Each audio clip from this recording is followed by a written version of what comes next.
నేటి అనుదిన వాక్యము యెషయా గ్రంథము 38వ అధ్యాయం 19వ వచనము. సజీవులు సజీవులే కదా, నిన్ను స్తుతించుదురు. ఈ దినమున నేను సజీవుడనై నిన్ను స్తుతించుచున్నాను. తండ్రులు కుమారులకు నీ సత్యమును తెలియజేతురు. యెహోవా నన్ను రక్షించువాడు. ప్రియ దేవుని బిడ్డలారా, దేవుని స్తుతించాలి అంటే ముందుగా మనం ప్రాణాలతో ఉండాలి. మనం సజీవులంగా ఉంటేనే ఏ పనైనా చేయగలం.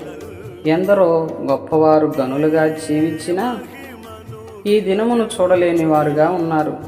మనం అయోగ్యులం అయినా కూడా దేవుడు తన కృపా కనికరము చొప్పున మనల్ని సజీవులుగా ఉంచిన విధమును బట్టి దేవుణ్ణి స్తుతించాలి.